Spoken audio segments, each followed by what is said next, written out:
of the 300 flagship series, the Nitrix for power, the Flareon for speed, and the Hyphonic for control, obviously I was the most excited about the Flareon, right? As a 1000Z user, I'm always excited when a new high-end speed stick comes onto the market. I always want to see how well does it compare, right? Because there's different interpretations of it. There's always different interpretations of speed.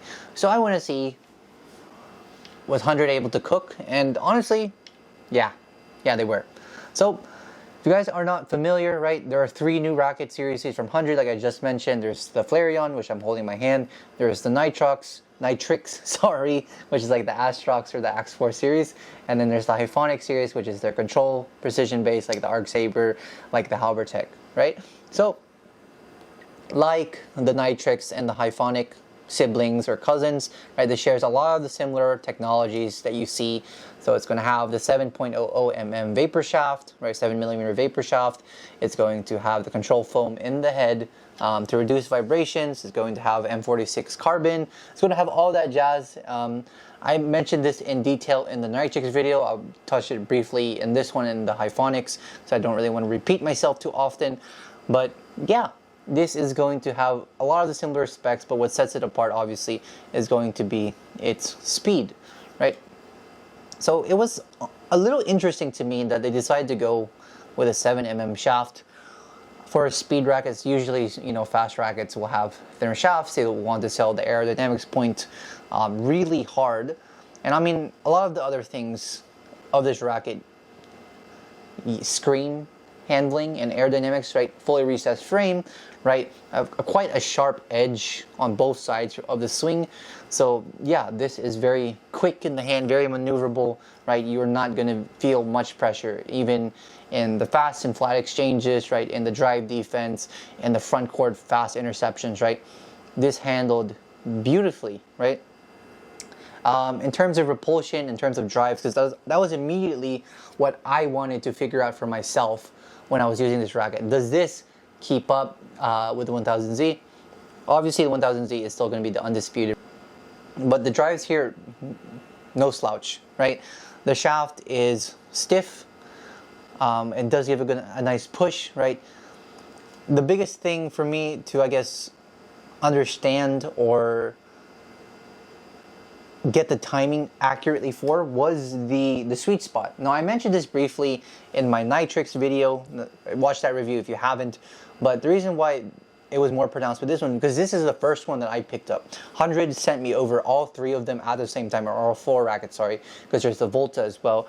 And this was the one I picked up the first, so this is the one where I noticed the sweet spot adjustment period the most. But after that, right, the flex is controlled. It's like if the Nitrix Venom like flexed like this, kind of like a slingshot or like a catapult, the flex in the Flareon felt controlled. It felt like this, right? So if you hit the shuttle, it felt like a quick push, like a quick jab where I wanted to go, right? So I liked the flex in this. I think it was very intentional, and this hitting feel in the shaft translates to everything, right? The drops are going to come down fast. The smashes are serviceable, right? They're fast, but obviously the heaviest ones are going to come out of the Nitrix. The drives and the mid-court is where I want to talk about this the most, because obviously this is where I think this excels and outshines the other 2 the most, is in that mid-court and near the front. So obviously it handles amazingly well, like I've already told y'all. There really was no adjustment period between me using this and the 1000Z. This definitely kept up its paces. I would say, of course, the 1000Z is still a touch faster, right? But I didn't have huge timing issues in the mid-court or in the front court immediately swapping from the 1000Z to the Flareon. And this is the one I played with the most, because obviously this is the one that most aligns with how I currently play and most aligns with the racket that I currently use. So this is the one I tested the most, and yeah, straight from the beginning, there was not really a timing issue when it came to the defense, when it came to the drives. It was really, once I dialed in where the sweet spot is, boom, it was off to the races, right? This does offer a little bit of a softer feel, which I've been using a lot of different rackets very recently, right? I've tried a lot of Leaning, I've tried a lot of Victor, OG Kills, Yonex, right, whatever. And I feel like that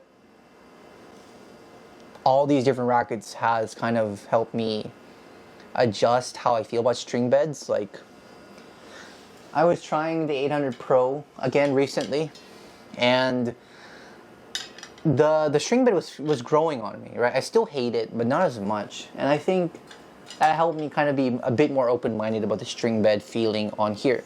The racket feels like it's weird. The shaft is stiff, right, with like a very intentional flex, right? Like, you can feel it was like crafted and made in this way to help with drives in flat game very specifically, right? It's very intentional that the flex is this way. But the string bed is a little bit softer than what I'm used to on like the 1000Z. But I didn't immediately hate it, right? Like, it felt different, sure, but I could see its merit. It was going to help you with the longer pushes. So, like, you know, long nets past the service line or just past the front player, right? That was a great use for this. Mid-court under the net, like, so below the net, right? Great use for still being able to play flat and not have to lift. Amazing, right? So I felt like this was a great balance between both repulsion and control, which is a very tricky thing to get right, because, you know, some rackets will lean way too much on the repulsion side. Like the 1000Z, some might argue is very repulsive heavy, which I prefer, but I can see that, right?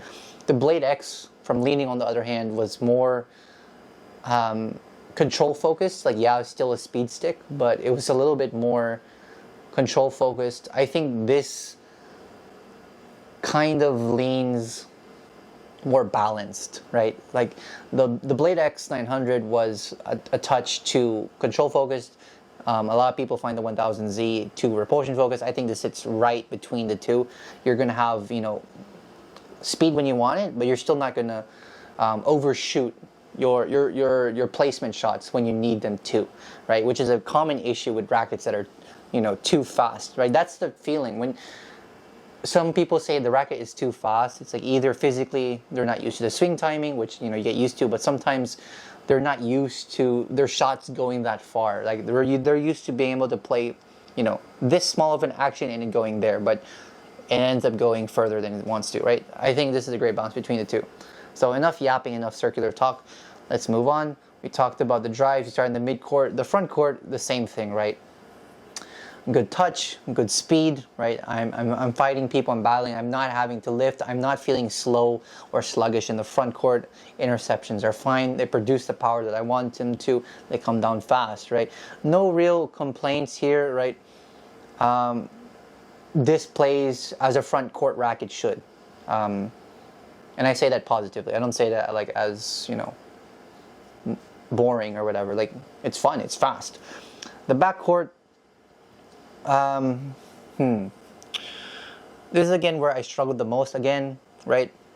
Adjusting to the sweet spot, and this was the first of the 3 rackets I picked up.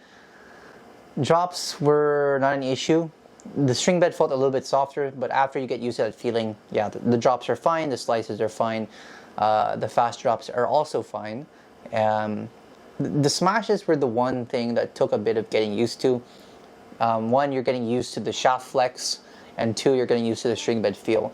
So I would say, again, like I said earlier in the video, fast but not heavy, like speedy but not weighty, if that makes sense, right? They're gonna come down fast and you still be able to win points, but you're not gonna be able to like brute force your way through, you know, through someone, right? If you body smash someone, the placement still better be good, right? It's not gonna be like with the Nitrix 70 Venom that like you get a lift and you just hit it as hard as you can, and it doesn't matter where it's placed, it's gonna be hard to return because that just whips it for you, right? You still need to think, and honestly, I think this is more effective for multiple fast smashes in a row anyways. Like, this isn't really a racket designed to finish the rally with one smash. And the thing is, it's going to rebound quickly enough to allow you to do that, and it's not too demanding as well. Like you have no, I had no problem smashing several times in a row, or mixing in a few fast drops as well. Right, this totally suits my playstyle, and honestly, like for not as sweaty of games, or not like we're super try hard games, like I've been using this a lot more than 1000Z, just because like it's offering very similar repulsion and very similar like performance characteristics, but it's not as physically demanding, and it's a little bit more forgiving than 1000Z is. So I think coming from me, you guys know, right, I love the 1000Z. I think that's the best compliment that I can give this racket, right? So long story short, 1000Z is still going to be my racket. Nothing's replacing that for like the foreseeable future, but I am considering like keeping one of these or two of these in my bag for like lighter games, or where I'm feeding people, or where I don't need all the performance of the 1000Z does, because I'm lazy, right? So yeah, that is the Flareon 700. I do want to speculate that this sounds a lot like Nano Flare 700. I have a feeling they'll be coming out with higher end stuff, who knows when, and I'm very excited to test those out as well. If they come out with something, a bit thinner in the shaft, maybe a compact head, maybe they come with their own, grommet setup, whether it's a speed assist bumper or whatever they decide to call it. But yeah, for a first release of a new upcoming series of rackets, I think this is great, right? This is going to be usable for the intermediate player and very easy to use for the advanced player. So there you have it, Flareon 700.